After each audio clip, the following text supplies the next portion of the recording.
बिस्मिल्लाहिर्रहमानिर्रहीम, अस्सलाम वालेकुम। आप देख रहे हैं प्रोग्राम पब्लिक ओपिनियन और मैं हूं आपके साथ ज़रिया इरफान। नज़र खैबर पख्तूनख्वा में क्लाउड बर्स्ट और सैलाब के बाद क़यामत खेज़ मनासिर देखने को मिल रहे हैं और हकीकत तो ये है कि ज़िला बुनीर में पूरे के पूरे गाँव तबाह हो गए हैं। दुख की इस घड़ी में जब हर पाकिस्तानी कर्ब की कैफियत से गुजर रहा है तो सियासी कायदीन और उनके हवारी आज भी सियासी यानी कि पॉलिटिकल पॉइंट स्कोरिंग और ब्लेम गेम में मसरूफ़ अमल है। कौमी एकजहती के बजाय एक दूसरे को नीचा दिखाने की कोशिश की जा रही है। एक दूसरे के साथ ताउन की बातें भी हुई, लेकिन सवाल यह है कि क्या वफाक और सूबाई हुकूमत के दरमियान महज लफ्जी राब्ते हैं या फिर रिलीफ के लिए मुतफ़िक़ा तौर पर हिकमत अमली और ऑन ग्राउंड काम भी किया जा रहा है। आज भी हमें सोशल मीडिया पर मुल्क से ज़्यादा अपनी जमात और क़यादत की हिमायत ज़्यादा नज़र आती है। सवाल तो बनता है कि हमारे सियासतदान सियासी वाबस्तगी से बालातर होकर आखिर कब सोचेंगे क्या उनको अपनी सियासी जमात से वाबस्तगी अपने मुल्क की मोहब्बत से भी ज़्यादा इम्पॉर्टेंट है। सवाल यहाँ पर यह भी है कि हम कुदरती आफात से निमटने के लिए एक कौम की सूरत कब इख्तियार करेंगे। हुकूमती पॉलिसियों की बात की जाए तो हमारे हुक्मरान लॉन्ग टर्म पॉलिसीज क्यों नहीं बना पाते।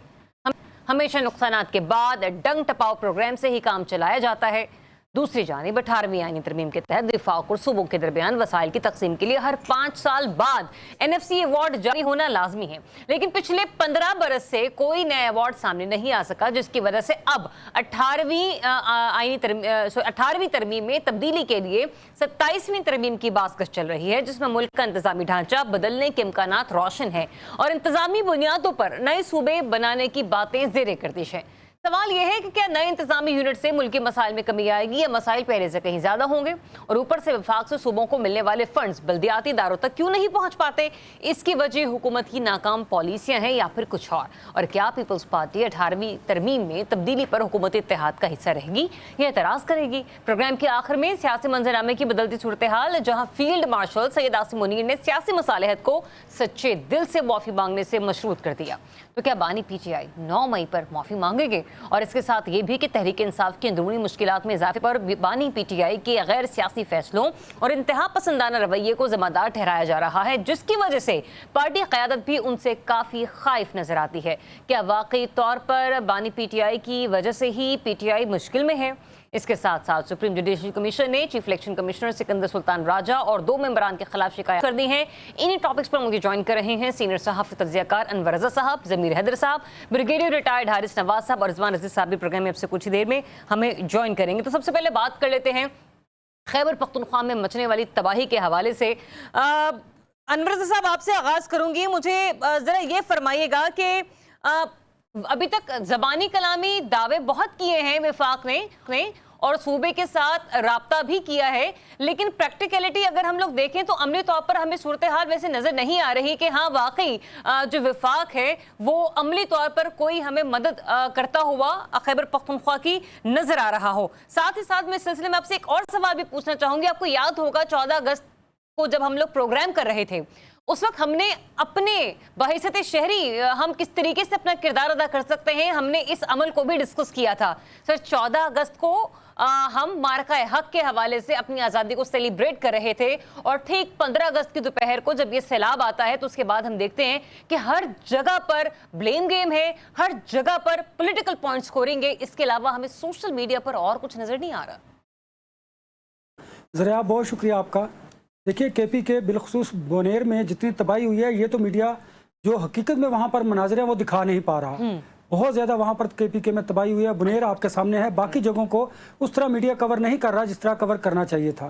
दूसरी बात, आपकी बात ये बिल्कुल दुरुस्त है कि वफाक सियासी तौर पर तो KPK के साथ खड़ा दिखाई दे रहा है, लेकिन प्रैक्टिकली ऑन ग्राउंड हमें वहाँ पर कोई दिखाई नहीं दे रहा। वरना तो आप देखिए, जिस तरह वफाक मिलकर रेस्क्यू ऑपरेशन करना चाहिए था। हमारे यहाँ क्या है कि किसी और सूबे की हुकूमत है, किसी सूबे में किसी और सियासी जमात की हुकूमत है अपनी जगह पर, लेकिन अवाम तो सबके साथ एक है। उसमें तो बाइफरकेट नहीं किया जा सकता कि नून का कारकुन है, PTI का कारकुन है, ये पीपल्स पार्टी से ताल्लुक रखता है। वहाँ पर तो हमने अवाम को देखना है। और ये देखिए, हमारी अपनी भी बेबसी है। हम हर साल सैलाब आता है, लेकिन हम बहैसियत कौम खुद भी नहीं जिम्मेदारी का मुजाहरा करते।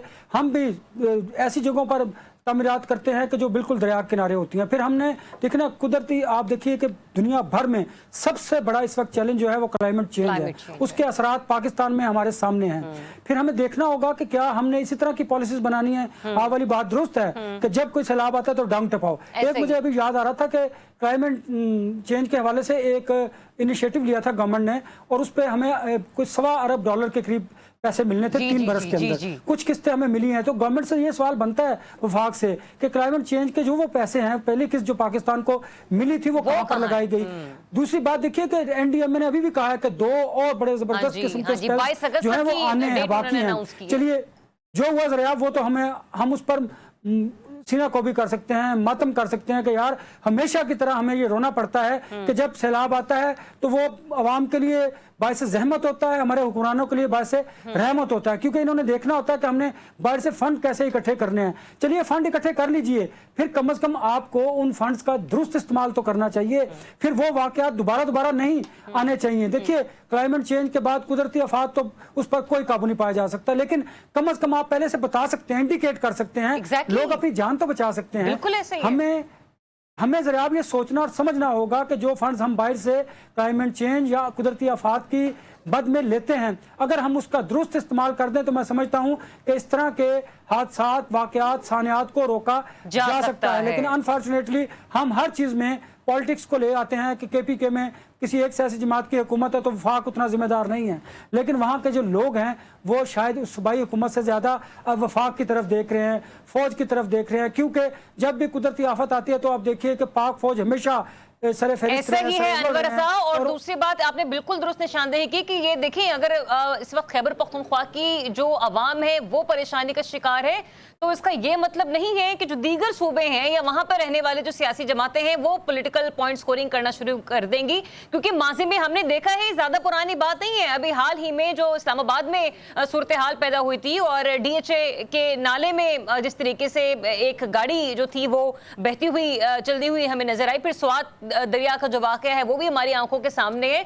तो पता नहीं हमें कौन से वो और दहाइयों की जरूरत है और कौन सी वो सदियों की जरूरत है कि जब हम मिनहसुल कौम ये बात समझने की कोशिश करेंगे कि हमने एक दूसरे ऊपर कीचड़ नहीं उछालना है। ये बात की बातें हैं ब्रिगेडियर साहब। I really appreciate this gesture कि मरियम नवाज साहिबा ने अली अमीन गंडापुर साहब से रब्ता किया और उन्हें ताउन की यकीन दहानी करवाई। मुझे इस बात की भी खुशी है कि जो हमारे प्राइम मिनिस्टर साहब हैं उन्होंने इस सिलसिले में इजलास बुलाया और वफाकी काबीना को टास्क सौंपा। लेकिन सर बड़ी अजीब सी ये बात है कि ये हमें हेडलाइंस की हद तक नजर आ रही है, ये हमें खबरों की जीनत बनती हुई बातें नजर आ रही हैं, लेकिन अमली तौर पर हमें ऐसा कुछ नजर नहीं आ रहा। 24 घंटे से जायद का वक्त गुजर चुका है, अभी तक कुछ रिपोर्ट नहीं हो सका कि इतना इमदादी सामान जो है वो वहां पर पहुंचा हो। और जो कि अभी अनवर रज़ा भी बात कर रहे थे, मुझे मालूम नहीं पड़ता कि जो आज काबीना को बुलाकर ये हंगामी इजलास तलब किया गया है, ये एनडीएमए का इजलास आपको नहीं लगता 2 से 3 माह पहले बुलाया जाना चाहिए था? जरा आप देखें, बड़ी अफसोस की बात है कि इतना आफत आई हुई है केपीके के अंदर, वहाँ के लोग किस हाल में हैं, पाकिस्तानी। सबसे बड़ी बात है कि दे आर, ये आपने बहुत प्यारी बात की, पाकिस्तानी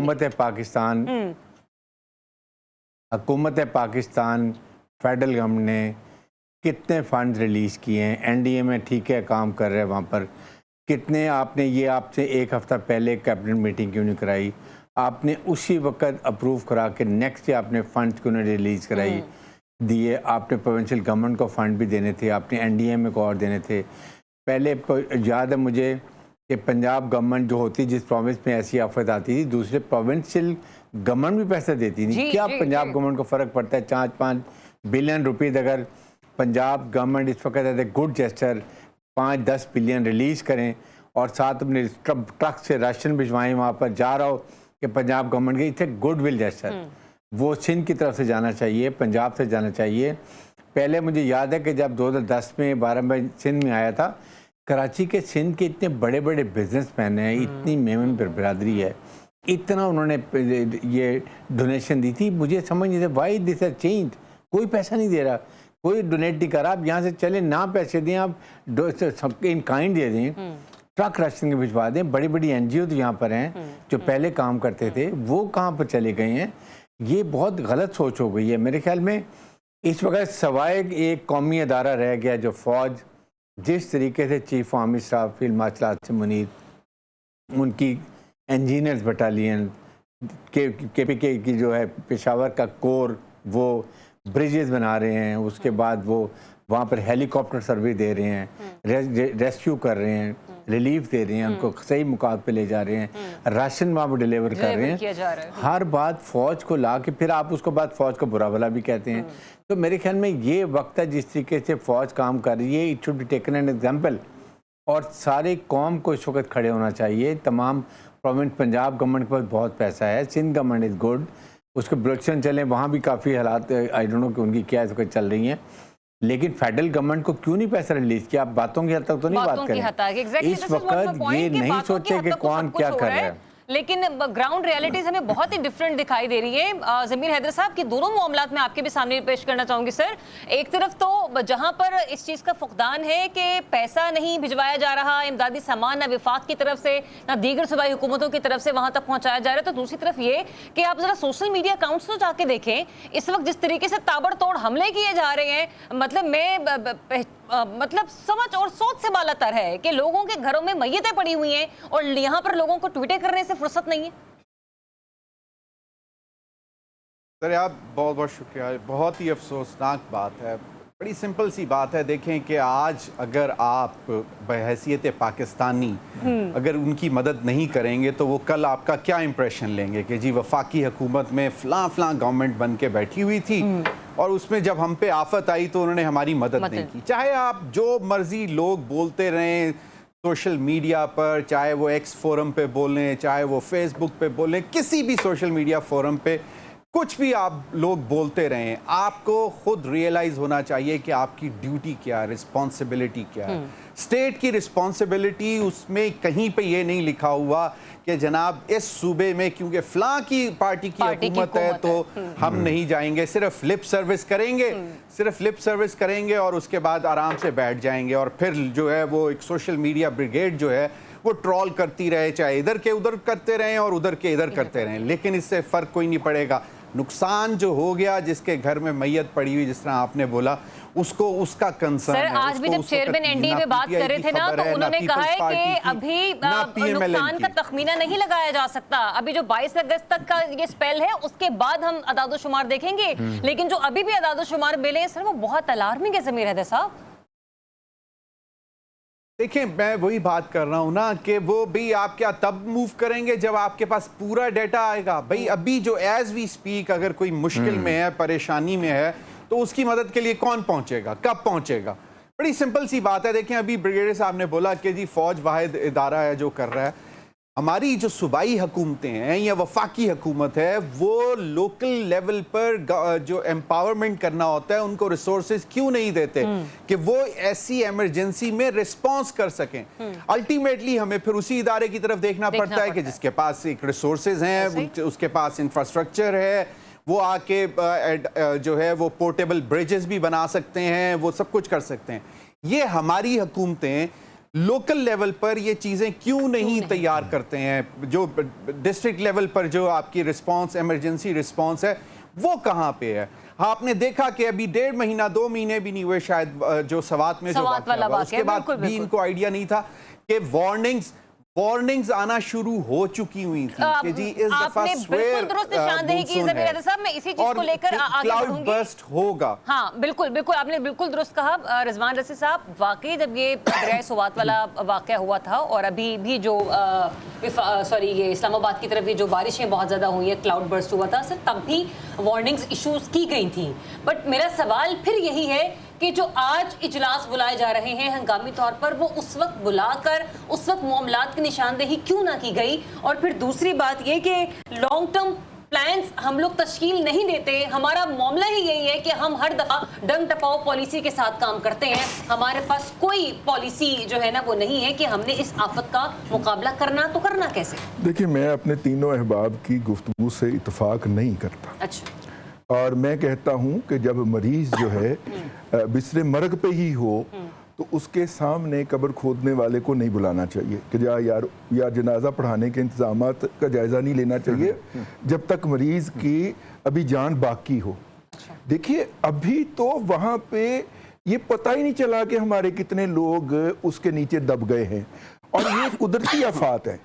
वो अलग बात है कि हम बड़े फख्र के साथ बताते हैं कि ये एक बाबा है, इसने चीफ मिनिस्टर को गंदी गाली दी है, हा। ये हम बड़े फख्र से बताते हैं, और जब उसका रद्द-ए-अमल आता है तो हमें फौरी तौर पे अखलाकियात याद आ जाती है, एज ए जर्नलिस्ट भी और as a media, social media operator भी। लेकिन मैं आपको अर्ज कर दूं, परसों शाम मुझे सिंध गवर्नमेंट के एक नुमाइंदे ने राब्ता किया और उन्होंने कहा कि जनाब हमने 18 ट्रक डिस्पैच किए हैं, ठीक है। कभी आपको तौफीक हो तो हमारा भी जिक्र कर दिया करें, ठीक है। और ये स्पेसिफिकली इन 4 अजला के लिए जहां पे ये आफत आई है। सही। इमरान मसूद साहब जो हैं पंजाब के हेल्थ के मिनिस्टर हैं, मैंने उनको राब्ता किया, मैंने कहा आपने भी किया, उन्होंने कहा रजी भाई लोड करवा रहे हैं, ये भी परसों की बात है। साहब की बात कर रहे हैं आप, जी जी, ख्वाजा इमरान नज़ीर साहब, हाँ वजीर सेहत है। उन्होंने कहा रजी भाई लोड करवा रहे हैं, 800 किलोग्राम की मेडिसिन जो हैं वो एक ही पार्टी ने डोनेट की हैं, ठीक है।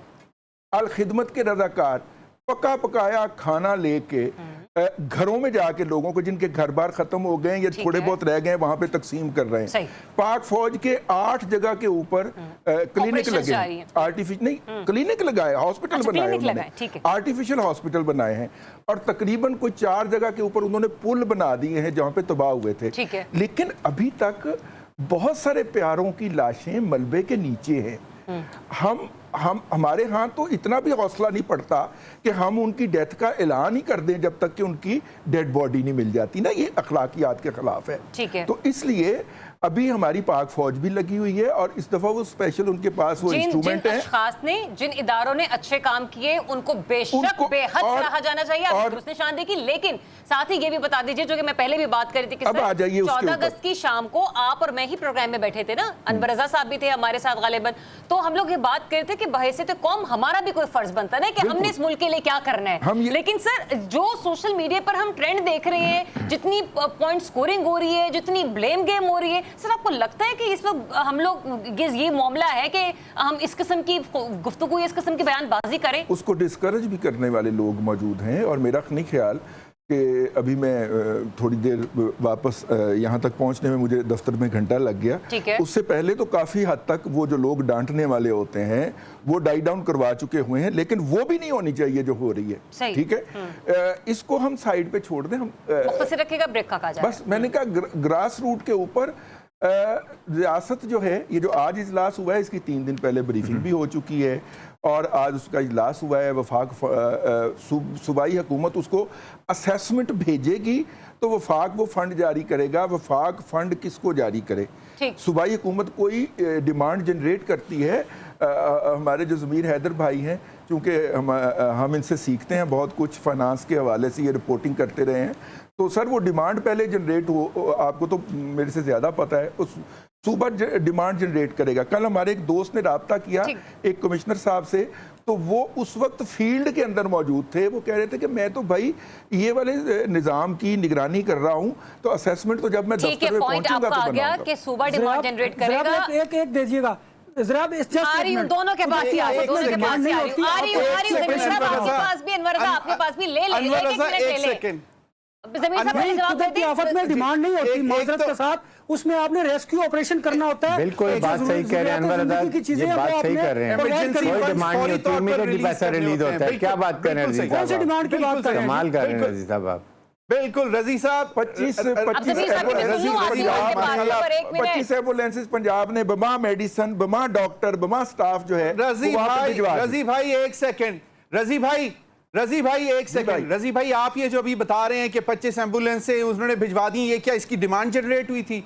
नहीं, कुछ चीजें होती हैं जो इमरजेंसी बेसिस पे आपको फौरी तौर पर करनी होती है, उसके बाद आप उसको जो फिर वो आते रहते हैं, ठीक है ना। जो जब सर जी डिमांड उस वक्त जनरेट होती है जब टोटल, मैं आप तीनों से इख्तिलाफ कर सर, जब टोटल देखे ना, वैसे रज़ी भाई आवाज़ इस पे किया था, मुझे नहीं समझ आई कि आपने नुक्ता नहीं बताया। रज़ी भाई नहीं देखिए, एक रज़ी भाई आप हमें बताइए कि कौन सी बात ऐसी की जिससे आपने इख्तलाफ किया?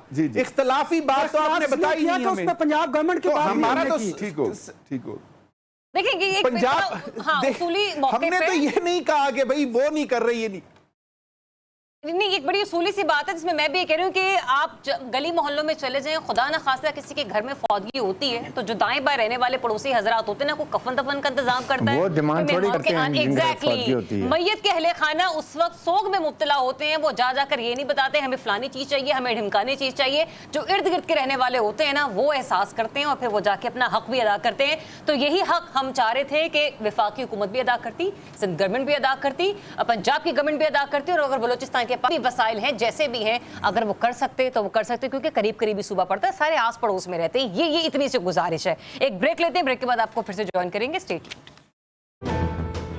Welcome back once again. नाज़रीन, अफवाहें यूं ही गर्दिश नहीं करती, पसे पर्दा बहुत से मुहर्रकात हुआ करते हैं। हुकूमती वज़रा जितनी भी इस बात की तरदीद कर लें कि 27वीं तरमीम नहीं आने जा रही, लेकिन हालात हाज़रा अगर हम डॉट्स कनेक्ट करने की कोशिश करें तो वो इसी मामले की तरफ निशानदेही करती है कि 18वीं आईनी तरमीम है उसमें रद्दोबदल करके 27वीं आईनी तरमीम का ड्राफ्ट जो है वो तैयार किया जा रहा है। और मुमकिना तौर पर ये जो 27वीं आईनी तरमीम है इसमें मुल्क का इंतज़ामी ढांचा बदलने का खासा इम्कान जो है वो मौजूद है, जिसकी एक जो सॉलिड पॉइंट ये है कि जो NFC अवार्ड है वो अब सूबे नहीं वफाक के पास मौजूद होंगे। जो एक कोटा होता था सूबे के पास 58% का और वफाक के पास 42% का, अब इसके अंदर खासी चेंजिंग्स आएंगी। ये कितना इजी है, ये किस हद तक पॉसिबल है, और इसमें पाकिस्तान पीपल्स पार्टी और दीगर जो सियासी जमातें हैं उनका रोल क्या होगा, इसके ऊपर बात कर लेते हैं। ब्रिगेडियर साहब, आपसे आगाज करूंगी। मुझे ये बताइएगा, ये जो मुमकिना तौर पर 27वीं आईन तरमीम है इसमें किस हद तक आपको इंतजामी यूनिट तश्कील देते हुए नजर आ रहे हैं मुस्तकबिल में?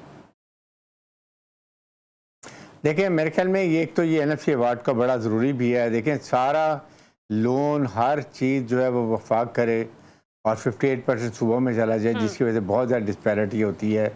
फिर उसके बाद जो दूसरा एक जो सुन में यही आ रहा है कि शायद और सूबे भी बने, और पंजाब में देखें ना, एक चीफ मिनिस्टर के लिए हाँ जी पूरे हाफ ऑफ पाकिस्तान के बराबर सूबे हैं, उनमें भी 1-2 सूबे और चाहिए। KPK में भी बन सकते हैं। देखते हैं कि बलूचिस्तान का क्या है। सिंध में आपस में ये जब सूबे बैठेंगे अपनी रिकमेंडेशन देंगे, उसके ऊपर सूबा देखा जाएगा। और सेकंड, सूबाई हुकूमतों के जो पावर्स हैं वो नीचे लोकल गवर्नमेंट पे नहीं जा रहे, ना फंड जाते हैं।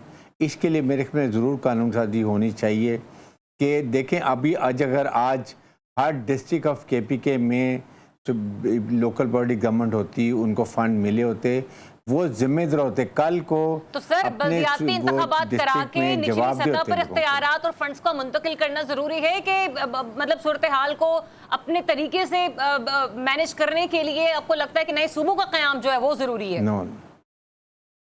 नहीं, देखिए, नए सूबों का भी है। लोकल गवर्नमेंट के प्रॉपर इलेक्शंस कराएं, अवाम अपनी मर्जी का डिस्ट्रिक्ट नाजिम को चुने, टाउन नाजिम को चुने, उसके बाद वो जिम्मेदार। क्योंकि देखें, सबसे इम्पोर्टेंट है कि अगर आपकी फेडरल गवर्नमेंट स्ट्रांग हो, सूबे के हुकूमत स्ट्रांग हो और लोकल गवर्नमेंट, आप देखें ना कि वो अपने डिस्ट्रिक्ट के हर इंडिविजुअल को वो जानता होगा। कल को वो पकड़ेंगे लोग उसको कि जी हमको आपको इतना पैसा मिला था, हमारे बुनीर में ये मसला हुआ, आपका पैसा किधर गया, आपने क्यों हमारे साथ खड़े नहीं थे? जवाब देगा, अभी तो कोई जवाबदेही नहीं है। ये प्रॉब्लम है, इसलिए ये चीज़ों को ज़रूर इसका हल होना चाहिए। और ये मेरे ख्याल में पीपल्स पार्टी शुड सपोर्ट, वो भी सपोर्ट करनी चाहिए। ठीक है, पॉइंट आपका आगे मैं इसी को लेके आगे बढ़ना चाह रही हूँ कि पीपल्स पार्टी शुड सपोर्ट, लेकिन रिजवान रज़ी साहब करेगी, करना तो चाहिए, लेकिन आपको लगता है करेगी? क्योंकि अगर करना होता तो अभी हाल ही में हैदराबाद में मीडिया से गुफ्तगू कर रहे थे बिलावल भुट्टो जरदारी साहब, उन्होंने कहा कि वफाक अपना बोझ जो है ना वो सूबों पे ना डाले, FBR अगर टैक्स वसूली नहीं कर पा रहा तो इसमें हमारा मसला नहीं है। देखिए, बात ये है कि मैं बुनियादी तौर पे 18वीं तरमीम के 2-3 पहलुओं से एग्री नहीं करता। जैसे कि? और खाकसार ने उस वक्त जब ये तरमीम पास हो रही थी, उस वक्त मुझे जितनी को बोलने की मौका मिला, लिखने का मौका मिला, मैंने इसके खिलाफ 18वीं तरमीम की बात कर रहे हैं? जी, 18वीं तरमीम की मैंने बात की है। अब देखिए, 18वीं तरमीम के अंदर जिस तरह आपने N ब्लॉक ज़ेरे ज़मीन तमाम वसाइल का हक सूबों को दे दिया है, ये दुनिया के किसी मुल्क के अंदर ये मॉडल एग्जिस्ट नहीं करता। अच्छा। ज़ेरे ज़मीन वसाइल जो होते हैं वो हमेशा वफाक के होते हैं, नंबर 1। अच्छा, नंबर 2, 42% आप वफाक के पास छोड़ रहे हैं, जिससे उसने दफा भी चलाना है, फॉरेन अफेयर्स भी चलाना है।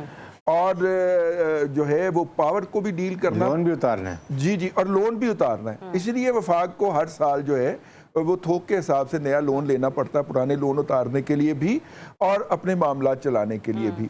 यहाँ पे 52% लेके तो आप कह रहे होते हैं जी ये मोटरवे बनाना तो वफाक का काम है, ये तो वफाक हमें बना के दे, सारे सूबों की ये आदत है, ये फलानी जो है सिलसिला, तो ये भी थोड़ा सा दुरुस्त नहीं लगता। दूसरा, सूबों ने क्या ज्यादती की है, जो अभी ब्रिगेडियर साहब ने फरमाया कि जो रिसोर्सेज सूबाई लेवल पे आने थे वो आगे डिस्ट्रिक्ट गवर्नमेंट में भी जाने थे। पाकिस्तान की तारीख में अब तक सबसे बेहतरीन लोकल बॉडीज का जो निज़ाम है वो जनरल परवेज मुशर्रफ साहब ने मुतारफ करवाया था। और आप देखिए इस पूरे अरसे के अंदर जितना तरक्याती काम उन लोकल बॉडीज के 2 टर्म्स के अंदर हुआ है, पाकिस्तान की पूरी तारीख के अंदर नहीं हुआ। तो इसलिए अब अगर सूबाई हुकूमतें चाहती भी हैं लोकल बॉडीज का निज़ाम, तो वो चाहती हैं एक सबमिसिव किस्म का, सबऑर्डिनेट किस्म का निज़ाम, जिसमें जो सूबाई ज़िलाई हुकूमतें हों वो यसर करने वाली हों। तो जो कि बेसिकली वफाक की और जमहूरियत की स्पिरिट के ही खिलाफ है। और तीसरी बात और आखिरी बात इस हवाले से, देखिए इस वक्त असल में वसाइल की दस्तयाबी मसला नहीं है, वसाइल का इस्तेमाल असल में मसला है कि वो सही जगह के ऊपर लगाया जाए और सरकार का मौजूदा सेटअप, मौजूदा एडमिनिस्ट्रेटिव स्ट्रक्चर इस काबिल नहीं है, क्योंकि नाकाम हुए हैं ना अब तक। तो इसका मतलब है कि हमें ये अख्तियार लोकल लेवल पे देना है।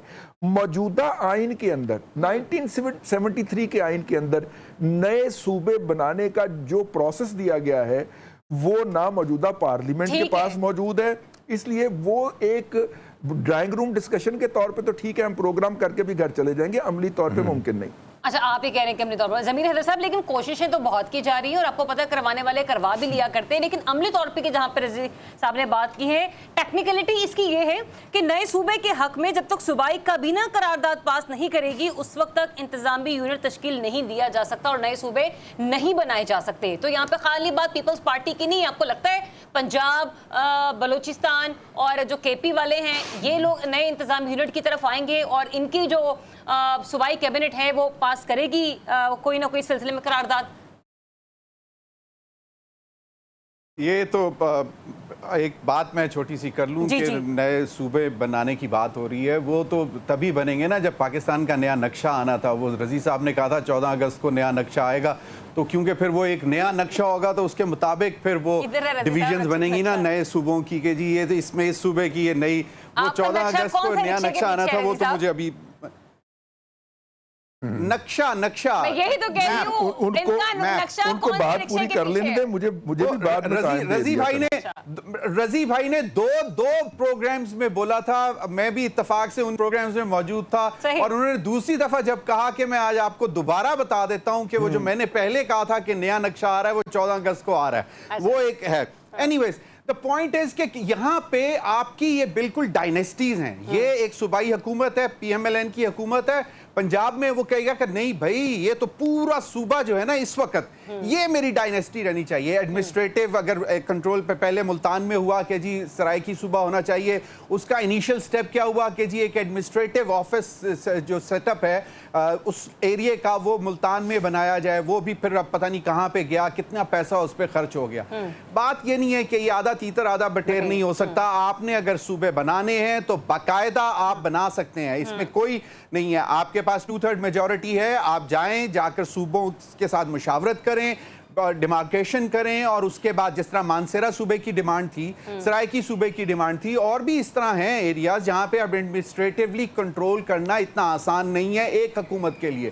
वहां पे क्यों नहीं? और लोकल बॉडीज अगर आपने नहीं बनानी तो फिर तो आप भूल जाएं ना, आप लोकल बॉडीज तक बनाने को तैयार नहीं है। आप कहते हैं कि जी छोटे सूबे बना दें तो ताकि आपकी जो पावर की जो डोमेन है वो श्रिंक कर जाए, इसके लिए कोई तैयार नहीं होता। इसीलिए चीजें कहना आसान है लेकिन होने नहीं देते। जहां तक बात है 18वीं तरमीम के हवाले से, यकीनन पीपल्स पार्टी को इस पे एतराजात होंगे और NFC की होंगे।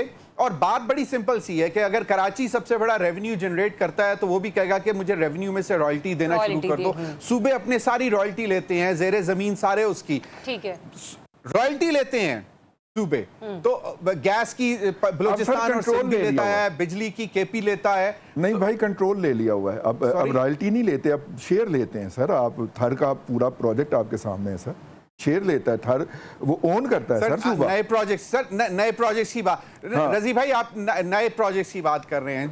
जो पुराने जो है, मुझे एक बात बताएं कि ये जो सुई की रॉयल्टी वो पुराना रॉयल्टी चल रही है, शेयरिंग है उसकी। नहीं तो मैं बात कर रहा हूं ना कि पुराने जो बेसिकली जो अभी तो थर के अलावा और कोई नया है ही नहीं ना। बाकी जो है ठीक है, जिस तरह सिर्फ ये पॉइंट जो आपका आ डैम गया। है, आपने अभी यहाँ पे पाकिस्तान पीपल्स पार्टी की तो बात की, लेकिन यहाँ पे तो और दीगर सियासी जमातें हैं। अनवर रज़ा साहब, आप मुझे ये बताइएगा, ये पंजाब वाले आसानी से मान जाएंगे नए इंतजामी यूनिट्स की तश्कील पर, और केपी वाले वो तो इस निज़ाम को तस्लीम नहीं करते, तो फिर सूबे में नए सूबे का बनना ये उनको हजम होगा? दरियाब, जो 27वीं आईनी तरमीम है, इसमें जो 26वीं आईनी तरमीम में नुकात रह गए थे जो 60 से 70 के करीब थे, उनमें से कुछ चीज़ें इनकॉर्पोरेट की जाएंगी।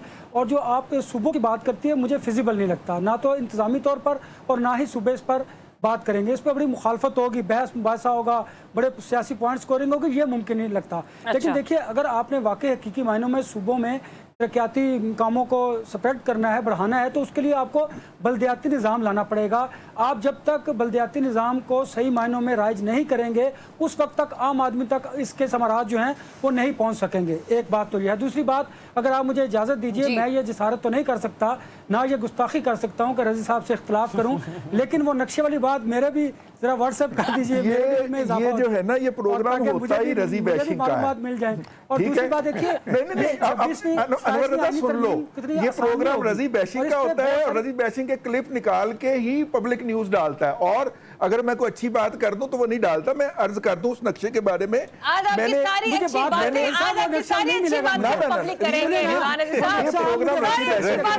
रजी भाई ये गुस्ताखी नहीं, रजी बैशिंग नहीं आप ये रजी नहीं एक्सपेंड करें, रजी बैशिंग का लफ्ज एक्सपेंड करें, ये लफ्ज एक्सपेंड करें, जवाब देने का हक भी नहीं देते यार आप लोग, क्योंकि गुस्ताखी नहीं, ये आप नहीं कर सकते। देखिए नक्शा तैयार था, इजरा भी होना था। वही तो कह रहा हूँ, अगर नक्शा आए तो मैं भी अपने बच्चों को दिखाऊंगा ये पाकिस्तान अब नया नक्शा आ गया। नक्शा तैयार था, जारी भी होना था, लेकिन सर्वे ऑफ पाकिस्तान प्रिंट नहीं कर सका। नहीं, वो सर्वे ऑफ पाकिस्तान ने जारी ही नहीं करना था, अगर आपने मेरी पूरी पोस्ट पढ़ी हो तो। लेकिन उसमें इशू ये आया, इशू ये क्रिएट हुआ कि उसके साथ ही दो स्टेटमेंट और कौन जारी कर सकता है? ने कहा कि हम पूरा गजा जो है उसको इसराइल का हिस्सा शो करने जा रहे हैं, और दूसरा रूस ने कहा कि जी हमने यूक्रेन के ऊपर जिन इलाकों के ऊपर कब्जा किया हुआ है हम वो करने जा रहे हैं। यानी हम तो अपनी लेजिटिमेट लैंड के ऊपर कब्जा कर रहे हैं ना। आजाद कश्मीर के जो इलाका है जो दिखा रहे हैं, उनका इलेजिटिमेट ऑक्यूपेशन जो था वो हमारा होना सर कब्जा हुआ है। ब्रिगेडियर साहब बैठे हैं, ब्रिगेडियर साहब बैठे हैं, ब्रिगेडियर साहब सर एक सेकंड, रजी भाई सिर्फ एक मिनट, रजी भाई सिर्फ एक सेकंड, नहीं रजी भाई सिर्फ एक सेकंड, हाँ जी, एक सेकंड, सिर्फ एक सेकंड जरा। ब्रिगेडियर साहब हमारे साथ बैठे हुए हैं। एक वॉर होती है जिसमें आप कहीं पे एक्सेस कर जाते हो अपनी बाउंड्री से और उसके बाद सीज फायर हो जाता है। सीज फायर के दौरान आप उसको एज ए लेजिटिमेट बाउंड्री बनाकर नक्शा जारी कर सकते हैं। ब्रिगेडियर साहब प्लीज जरा, क्योंकि मुझे तो इस चीज का इतना इल्म नहीं है। आपको बेसिक्स का नहीं पता। अरे भाई एलओसी के ऊपर कर सकते हैं, में था इसलिए मैंने एलओसी की बात की है। मैं सारा ही कुछ मेरे ना पा दो, एलओसी के ऊपर आप कर सकते हैं, आपका क्लेम है उसके ऊपर यार पूरे। अच्छा ये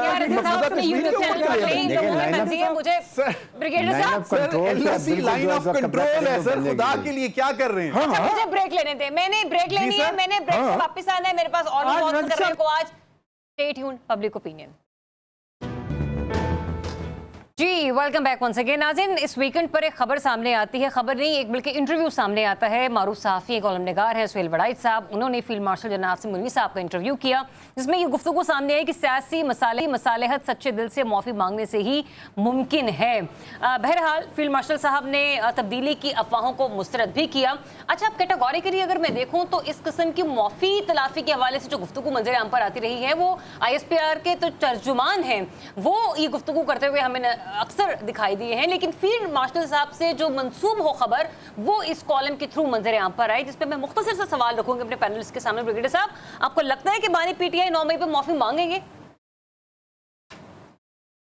देखिए, मैं तो हमेशा ये कहता आया हूँ कि अगर शुरू में 9 मई 2000 जब ये 23 की बात है, उस वक़्त अगर ये उस वक़्त ऑन एयर आते और आके कहते कि मैं अपने on behalf of my party workers मैं माजरत करता हूँ, ये नहीं होना चाहिए था, it was against my policy, बहुत चीज़ें बेहतर हो जाती। लेकिन ही सो स्टिफ नेक, इतने वो रिजिड हैं कि इसके ये उन्होंने उससे अगले दिन ये भी कहा कि अगर दोबारा कोई बात होगी इससे ज़्यादा होगा, और ये रिकॉर्डेड चीज़ें हैं। बात ये कि अभी तक ये इज़ नॉट रियलाइज। अगर इस 9 मई को भी वो कहते कि yes I do understand, I agree, निशान हैदर शोहदा की यादगारों को कोर हेडक्वार्टर में जाना, GHQ में जाना, ये जितने हमने GHQ के आर्मी के इंस्टॉलेशन में मैं गए हैं, मैं अपने कारकुनों की बिहाफ पे मैं माजरत करता हूँ, things would have been different. लेकिन the point is he doesn't understand, he is only adamant कि मैं जो ही अब बाहर आऊँगा, सड़क पर आऊँगा, मैं एहतजाज करूँगा। ना वो असम्बली को फॉल करते हैं कि असम्बली को में जाएं, बैठ के मैं ऑपोजिशन रोल अदा करें। देखिए, he is a political leader opposition और गवर्नमेंट की पार्टी को बैठ के मुज़ाकरात हल करने पड़ते हैं। फौज का बुरा भला भी आप कहते हैं, बात भी फौज से करना चाहते हैं। I think you must understand कि आप इस तरीके से नहीं कर सकते, और ये आप सफ़र इसी वजह से कर रहे हैं कि आपने एक बिल्कुल लगाई हुई कि हमने फ़ौज के साथ टक्कर लेनी है, ये करना है। फौज is not interested in negotiating with you. आप पॉलिटिकल पार्टी से बात करें एंड देन सी आपको क्या लिवरेज मिलता है। आपको 26 नवंबर को मिल रहा था, आपकी बेगम ने 26 नवंबर को छोड़ा, उन्होंने जो आके किया, जो हाल किया, आप अपने रास्ते खुद बंद किए। I think he must understand. अभी भी जो बात उन्होंने बड़ी क्लियर बात हुई है कि आप कहीं ना कहीं तो आप लचक दिखाएं, सियासतदान बने, ठीक है, डोंट बिकम अ फौजी। आप that is what he is needed to be done. फौजियों को फौजियों वाला काम कर रहे थे, आप ये कहना चाह रहे हैं। रज़ी साहब, आपको लगता है बानी पीटीआई इस सिलसिले में माफी तलाफी कुछ करेंगे? क्योंकि तो एक स्टेटमेंट भी सामने आई है ना उनसे, मंसूब फील्ड मार्शल से, क्या यही के अच्छा देखिए, उसका डिनाइल, उसके ऊपर जो है इमरान खान साहब का आगे से रद्द अमल भी आ गया, लेकिन मैं उस पर करता हूँ। अमजद इस्लाम अमजद मरहूम बहुत कमाल के शायर थे। ये शेर उन्होंने मुझे ज़ाती तौर पे इनायत किया था, तो ज़मीर हैदर साहब की नज़र कर रहा हूँ कि वो जो गीत तुमने सुना नहीं, मेरी उम्र भर का रियाज था, मेरे दर्द की थी वो दास्तां जिसे तुम हंसी में उड़ा गए। कहने का मतलब ये है कि मैंने एक दो ऐसे अहबाब से मैंने एक तो ऐसे अहबाब से मैंने गुज़िश्ता 48 घंटे में गुफ्तगू की जो कि आर्मी चीफ के करीब रह चुके हैं या होने का दावा करते हैं। तो मैंने उनसे पूछा कि क्या ये उनका असलूब है गुफ्तगू का, जो कि कोट कर रहे हैं जनाब सुहेल वड़ाई साहब। सुहेल वड़ाई साहब, मैं समझता हूँ इस वक्त सीनियर जर्नलिस्टों के अंदर सबसे आला मुकाम है उसका, उनका एहतराम पेश नज़र रखते हुए मैं ये बात कर रहा हूँ। उन्होंने कहा कि नहीं, हमारे ख्याल के अंदर ये उनका मिजाज ही नहीं है, वो इस तरह गुफ्तगू करते ही नहीं है जिस तरह की सुहेल साहब कोट कर रहे हैं, और ये उनके मुख्तलिफ टुकड़े जोड़ के तो उसको उस तरह पे रज़ी साहब, आप मतलब ये नहीं कि नहीं तो एक सवाल, नहीं आप भी पूरी करें, मेरा भी सवाल ले लीजिए। फिर इतने जब सीनियर जर्नलिस्ट इस किस्म की गुफ्तगू फरमाते हैं और जो जिनसे आपका राब्ता हुआ वो भी मतलब डिनाइल की पोजीशन में ही है ना, जी पीका एक्ट लग सकता है सुहेल वड़ाई साहब पर? अगर मुद्दई चाहे तो लग सकता है, मुद्दई कहे कि हमने ये बात नहीं कही। हाँ, एक तो ये बात है। सुहेल वड़ाई साहब ने जो भी बातें लिखी हैं बहुत बच बता के, जिस तरह के दांत जुबान 32 दांतों में रह के मूव करती है और मेरी भी कर रही है, तो इसी तरह उन्होंने बड़ा बच बचा के, और ये पता नहीं मुझे, चूंकि मैं उस अदारे के साथ एसोसिएट रहा हूँ तो मुझे पता है कि कहाँ से क्लियरनेस इसकी होके आती है, और लीगल टीम भी इस तरह की चीजों को देखती है। यही तो मेरा सवाल है, ठीक है, लग सकता है कि नहीं लग सकता? अब जाहिर है कि वो एक तो इसके ऊपर ये पहलू हो गया कि दूसरा पहलू ये है कि देखिए इस वक्त जो है उसकी तरदीद भी आ गई। वो उन्होंने कहा कि जनाब मैं तो माफी नहीं मांगूंगा, तो बल्कि मुझसे मांगी जाए। लेकिन जो बंदा तरदीद लेके आया है उस बंदे पे ये इल्जाम है कि ये पहले अंदर से पैगाम ला के देता था, अच्छा। जो कि ट्वीटों की शक्ल के अंदर नशर होते थे, तो उसको अच्छा। बड़ी मुश्किल से रोका गया है। इनके दाखिले के ऊपर भी पाबंदी लग गई ठीक थी है, रज़ा साहब, पॉइंट आपका आ गया, मुख्तसर रखना है मुझे सेगमेंट को। अनवर रज़ा, बानी पीटीआई के हवाले से तो बात होगी, तरदीद उन्होंने की है, लेकिन जो फील्ड मार्शल साहब के हवाले से बयान मंसूब है, सुहेल वड़ाई साहब ने जो गुफ्तगू की हुई है, उसके ऊपर अभी तक तो किसी भी दायरे से कोई भी बयान, कोई भी स्टेटमेंट सामने नहीं आई है। अच्छा जरियाब, आपको ना किसी असल कोई इशू से आपकी कोई तवज्जो हटानी हो तो इस तरह की चीज़ें ना मंजर आम पर आती हैं, और बहुत सारी प्लांटेड खबरें भी होती है। मैं इसका बड़ा यानी शायद हूँ, गवाह हूँ, बहुत सारी मेरी चीज़ें मेरी नज़र के सामने हैं। और जंग और की अगर आप बात करें तो ये ऐसा अखबार है कि ट्रेंड सेटर है, और बहुत सारी चीज़ें हमारी नज़र के सामने है। इसको तो खैर एक तरफ रखिए, हम आते हैं मैं इस पर बहस नहीं करना चाहता, क्योंकि जब ताकतवर हलकों में और बादशाहों के दौर में इस तरह की एलची होते हैं जो इस तरह की खबरें अपनी हैसियत के लिए या फिर किसी पैगाम रसानी करते हैं, उसको एक तरफ रखिए। आप जरा गौर कीजिए, ये आपको याद होगा, मैंने आपसे पहले भी बहुत पहले अर्ज किया था कि खान साहब को कहा गया या तो आप माजरत भी करें और इसके साथ इस गवर्नमेंट को भी तस्लीम कीजिए। फिर मैं आपको बारहा एक बात करता हूँ, मुसलसल ये बात कहता था कि देखिए जरा गौर कीजिए कि ये सिस्टम इसी तरह चलता रहेगा और ये गवर्नमेंट अपना वक्त पूरा करेगी। अच्छा, ये चीज़ें नज़र आती हैं हमें, ग्राउंड रियलिटीज़ हैं, अपनी आंखों के सामने देखते हैं, पार्लियामान के अंदर, पार्लियामान के बाहर, अदालतों में, वफाक के अंदर चीज़ें होती है तो हमें दिखाई देती हैं। उसी बुनियाद पर हम ये तज्जिया और तबसरा करते हैं। मैं आपसे अर्ज कर रहा था, पहले भी बड़ी मतबा किया, अब भी कर रहा हूँ कि ये सिस्टम बड़ा मजबूत है। अब अगर कोई गवर्नमेंट को मसला है वो तो सिर्फ उसको इक्तिसादी मसला है, इकोनॉमी का इशू है, इसके अलावा उन्हें और कोई किसी किस्म का कोई इशू नहीं है। लिहाजा मुश्किलात जो हैं वो कम होंगी, बढ़ेंगी, ये सिस्टम। ठीक है, चलिए मुख्तसर सा कमेंट मैं जरा ज़मीर हैदर साहब का भी ले लूं। आज बलूचिस्तान के हवाले से सरफराज बुख्ती साहब ने गुफ्तगू की है, मुझे जरा वहां का एक मामला जो है वो जरा जानना है। ज़मीर हैदर साहब मुख्तसर रखिएगा इस मामले पर अपना कमेंट। देखिए, मैं एक बात पे कन्विंस्ड हूँ कि सियासी मुसालिहत जो है वो एक डिफरेंट चीज़ है, माफ़ी एक डिफरेंट चीज़ है। अच्छा। इन दोनों को आप जोड़ नहीं सकते। माफ़ी मामलात केसेस की है, जहाँ पे केसेस चल रहे हैं, वहाँ पे आप अदालत में जाके माफ़ी मांगे, इसका मतलब एतराफ़े जुर्म करें और उसके बाद माफ़ी मांग लें, या फिर आम माफ़ी आप जो है वो मांग लें कि जी हमसे गलती हुई है। लेकिन ये अदालती मामलात हैं, इसका इससे कोई ताल्लुक नहीं। सियासी मुसालिहत जो है वो चाहिए आपको मुल्क में सियासी इस्तेहकाम के लिए। आप अपनी अपनी सियासत करते रहें, हर जमात अपनी अपनी करे, लेकिन एक सियासी मुफाहमत की ज़रूरत है, सियासी इस्तेहकाम की ज़रूरत है, जिसकी वजह से मेरा ख्याल में फील्ड मार्शल आसिम मुनीर साहब ने कहा होगा कि इस वक्त सियासी मुसालिहत की ज़रूरत है। और प्रोबेबली ये भी हो सकता है कि भाई वो माफ़ी मांगे या वो देखिए सारे मामला अदालतों में चल रहे हैं 9 मई के हवाले से। आप ये किसी का कोई पर्सनल वेंडेटा तो नहीं है कि वो एक इंडिविजुअल ने एक दूसरे इंडिविजुअल से माफी मांग ली और वो केस खत्म हो गया। मामला चल रहे हैं कि जी एक ये बहुत बड़ी संगीन जुर्म हुआ है, स्टेट के खिलाफ हुआ है, ये मामला अदालत में चल रहे हैं, वहां पे डिसाइड होंगे, वहां पे डिसाइड होना है। ठीक है, थैंक यू सो मच ज़मीर हैदर साहब। अच्छा, आज दोपहर के औकात में सीएम बलूचिस्तान सरफराज बुख्ती साहब ने एक प्रेस कॉन्फ्रेंस की, जिसमें उन्होंने जो बातें की यकीन तौर पर वो इंतहाई हैरान कुन है और परेशान कुन भी। लेकिन शुक्र अल्हम्दुलिल्लाह, पाक अफवाज को जितना भी शुक्र अदा किया जाए, 14 अगस्त की शब जब हम लोग सेलिब्रेट कर रहे थे जश्न आज़ादी को, तो ऐसे में जो दहशतगर्द हैं उन्होंने मजमूम कार्रवाई की कोशिश करना चाहिए पाकिस्तान में, बिलखुसूस बलूचिस्तान में। इस सिलसिले में हमारी जो पाक अफवाज हैं, हमारे जो इंटेलिजेंस के इदारे हैं, उन्होंने बरवक्त कार्रवाई करते हुए इस मजमूम कोशिश को नाकाम बनाया। और सिलसिले में जिस मुलजिम के हवाले से गुफ्तगू जो है वो मंजर आम पर आई, उसका आज उस शख्स का जो है वो एतराफ़ी बयान भी मंजर आम पर आ चुका है, जो कि एक यूनिवर्सिटी में गालिबन एक लेक्चरर की पोजीशन पर अपने जो काम है वो सर अंजाम दे रहा था। सहाफ़ी, मकामी सहाफ़ी हैं मीरवाइज़ अचकज़ई साहब, उन्होंने हम इस सेगमेंट में स्पेशली ज्वाइन किया है। सर, उनसे मैं आज दिन भर की मालूमात देना चाहूँगी। मीरवाइज़ अचकज़ई साहब, मुझे ये बताइएगा, ये जो मुलजिम है, ये जो गिरफ्तार लेक्चरर है, किस किस्म का एतराफ़ी बयान इसका मंजर आम पर आया और क्या कुछ होने जा रहा था 14 अगस्त की शब को? देखें, ये जिस तरह ये एक बड़ी कामयाबी हमारे रियासती इदारों को मिली है, इससे एक चीज़ ये हुई है कि इसका जो गोल था वो सिर्फ ये नहीं था कि वो खुदकुश बमबार जो है उनको हैंडल करे या उनको सहूलतकारी फराम करे, बल्कि ये जो बलूचिस्तान में जो हमारे यंग स्टूडेंट्स हैं, ये उनकी ब्रेन वॉशिंग करना भी इसका मकसद उसूल था। क्योंकि जब से PLA और जितने भी कलादम दहशतगर्द तंजीमें हैं जो बलूचिस्तान में अवाम और रियासती इदारों पर हमले कर रहे हैं, उनकी जो टैक्टिकल एबिलिटी है वो बिल्कुल ख़त्म होने के करीब आ चुकी है।